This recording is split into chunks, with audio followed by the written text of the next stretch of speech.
Hey guys, Kevin Yates here. So just wanted to post a quick update on where I'm at now. And I wanted to share in this video some of the kind of the mainstream fat loss advice that I stopped following and what I started doing instead. Once I did that, that's the thing that changed everything for me and helped me lose 30 pounds.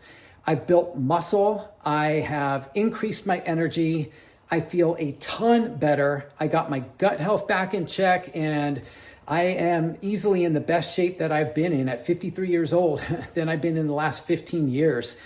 And it happened when I stopped trying to follow kind of the typical mainstream fat loss advice and instead threw the rule book out the window.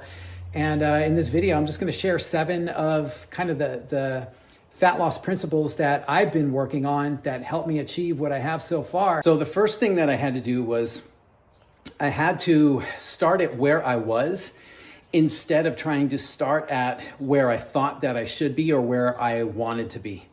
You know, that might work well for somebody who is like maybe 25 years old, who, doesn't have a full-time job or a family and has, all day, every day to work out if they wanted to. And, at 25, you recover a little bit better, maybe a lot better than you do at 53.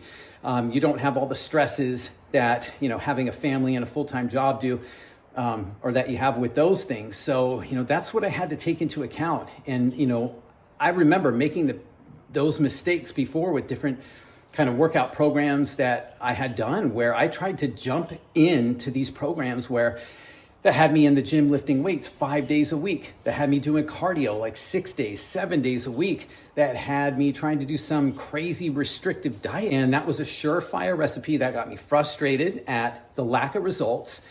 I wasn't able to recover from it. I did good for maybe a couple weeks or a month or so, but then, I was just getting sore all the time. I wouldn't recover good.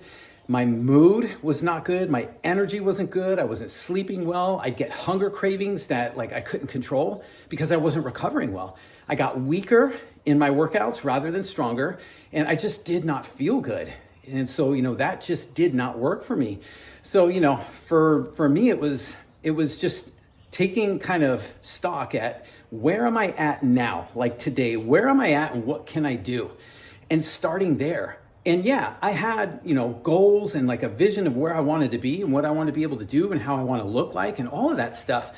But I allowed myself to progressively work up to that over time. I didn't just jump in at that level. So, start at where you are, not where you think you should be. And it just made me feel like a failure, which I already felt like a failure because my health was so bad. My energy was in the tank, and I had put on all this weight. I had digestive problems and all this stuff, and I wasn't achieving the goals that I had for myself. I already felt like a failure, and I didn't need something to reinforce that feeling even more by giving me a task that at the time just was too daunting for me to kind of wrap my head around. But instead, what I did was realizing that I got to start where I'm at now. So one of the other things that I had to realize was that I needed to stop trying to get the best or the perfect program together. I realized that there is no such thing as a perfect program because every program has its flaws, and any program that might seem perfect isn't going to be perfect forever. They don't work forever. The program that I was doing that got me to lose my first 10 pounds was not the same thing that was going to get me to lose the next 10 pounds. So, it was perfect for a while what I started with, but it had to evolve. And there is no such thing. I realized that the perfect program, quote unquote, it's the one that you can stick with long term, because you would rather do an imperfect program that you can consistently do day in, day out over the long term than to have some perfect program that's got all the right exercises, sets, reps, and everything dialed in, but you can't do it consistently. You kind of do it here and there and it's hit or miss, right? So consistency beats perfection every day of the week. If you can't see yourself doing your program 6 months from now, then it's not the right plan for you. So the third thing that I did was I had to stop trying to make my life fit into my fitness plan And instead, I had to build my fitness plan to fit my life. And that was a big game changer for me, because before I did that, I was the guy who was trying to do it all. Like, I was working full time, I'm going to school full time, I had, a family to take care of, and there just wasn't enough time, it seemed like, for me to do it all. I was juggling all these different balls in the air, and I wasn't really getting anywhere because, whenever I was like working a lot, which was most of the time, then I was neglecting my health and fitness. I wasn't doing my workouts, I wasn't eating good, and so, my health and fitness kind of fell apart. And then it was like, if I was focusing on my health and fitness, then my family suffered because it was taking time away from them. I'm like trying to be in the gym every day, and I'm like on this crazy meal schedule. So, on the weekends, which is our time where, we do things with the kids and we enjoy like a dinner out at a restaurant, I had like my own diet. I couldn't enjoy, eating and sharing that moment with them because what they were eating is not on my like nutrition plan. Or during the middle of the day, I have to interrupt our activities and our time together because it's my time to eat. And so I got to go to the car, and I've got my Tupperwares in the car, and I'm like living my life, sacrificing time with my family for my meal schedule.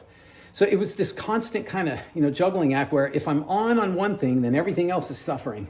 So instead of that, like, I got to a point where I realized like this isn't working. What I did was, instead of trying to, again, force my life to fit a fitness plan, I changed the game around, and I started to like ask myself, okay, given my lifestyle, this is what my life is like. Where does fitness fit in, and how does it look? Like, what can I do? And I just started with that. And, I just started to work with what I had, like whatever time I had, even if it was just like 20 or 30 minutes, 3 days a week, which I was able to carve that kind of time out. That's where I started with. I started with 3 days, sometimes 4. Started with doing, 30, maybe 45-minute workouts. If I'm in a real time crunch, like on Saturdays where it's like, family day for us, I might only have 20, maybe 30 minutes. So I got to get in and get out. The point is that I was able to ask myself questions and identify ways that I could make my fitness plan fit my lifestyle. And so I was able to do all this, and I didn't have to give up the foods that I love to do it, or family time, or quit my job, and sacrifice work time in order to achieve my health and fitness and physique goals. So the fourth thing that I did, and this is one habit that I can say in all honesty that this is probably the one habit that gave me the biggest results with the least amount of effort. And, I used to think that losing fat meant that I had to be drenched in a pool of sweat, going through these killer, exhausting workouts that left me just exhausted and unable to do anything the rest of the day. And I really dismissed the power of moving more and being more active throughout the day. So, the fourth principle really is making 10,000 steps a day a non-negotiable. And it's not like, 10,000 steps is some like magic number, but it's more like it gave me a target to encourage me to move more and be more active. 10,000 steps a day is easy to do with walking, and walking is one thing that requires no equipment. You can do it pretty much anywhere, whether you're at home and you go out for a walk. After dinner, you have a dog, then you go walk the dog, or maybe you just go walk with your wife somewhere, or you can do it during the day, even if you're at work, whenever you're on a call. You can take a walk while you're on a call, or even if you're in, your office, if you're in an office, you can walk around your office. You can add walking over the course of the day. It doesn't have to be all at once. I can walk every day without it having a negative effect on my recovery. It doesn't have a negative effect on my joints. So my joints don't take a pounding and don't get stressed out. So I don't have pain and injuries that I'm dealing with. And I'm able to do it in a way that it helps me to recover from my workouts without making me like ravenously hungry, which is something that I used to deal with when I did a lot of like high intensity type workouts, where I was trying to like pump my heart rate up, and I was doing very, high rep type sets, high volume training. And I was always hungry to the point where I had these uncontrollable binges. I just could not stop eating. And, I don't get that with walking. So it's another added benefit. So the fifth thing that I did was I used strength training to build muscle and to get stronger, not to lose fat. And, it was like for the longest time, I was like trapped in this mindset that fat loss meant like doing cardio. And so as a result, I would spend hours on the treadmill in the gym trying to do cardio and trying to, thinking that I was going to burn all this fat doing that. And I even treated my strength training workouts like cardio sessions where I was doing a lot of sets. I would lift light weights for high repetitions. I would have very short rest periods because I was trying to get my heart rate elevated and keep that heart rate pumping the whole time, thinking that I was going to burn more calories and lose more fat.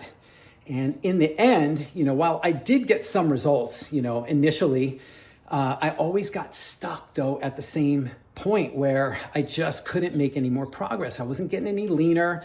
I wasn't building any more muscle. And over time, I started to lose muscle and I got weaker and I didn't feel good. So, that was pretty, it felt pretty defeating. I felt defeated and I was frustrated. And so what I started to realize was that I had to, number one, give my body a reason to hold on to the muscle that I had because muscle burns fat. So it didn't make any sense to lose muscle because if I lose muscle, then I'm not burning as much fat and I'm not going to get as lean as I wanted. So I started using my strength training workouts to maintain the muscle I had. And I've even built a little bit of muscle during this kind of fat loss phase that I'm in, which is pretty rare. You're not going to build a lot of muscle when you're losing fat because you're in a calorie deficit, but I did build some. So, the more muscle we have, the more fat we burn, the leaner we get, period. My strength training is focused on two things: build muscle and or maintain muscle and get stronger, like over time. That's the goal that I have. And so for fat loss, like for losing fat, I let my diet and my daily movement do that. So my walks get that, my daily activity gets that, and my diet gets that. I make sure I'm in a calorie deficit. I make sure that I'm eating the right foods for my body and keeping my gut health in check. Like everything's running good that way. Once I kind of, got out of that kind of mainstream fitness advice of, it has to be this way, or this is the ideal kind of sets, reps, workout. This is the ideal nutrition plan. I threw the rule book out. And I just started to focus on building a realistic plan for that fit me and fit my lifestyle. And it was the best decision that I ever made. So if this hit home for you in any way, let me know in the comments which of these strategies that I talked about hit home and connected with you the most. And let me hear about it. And in the meantime, if you like this video and you want to hear more updates as I post them, click the like button and be sure to subscribe. And in the meantime, check out this video.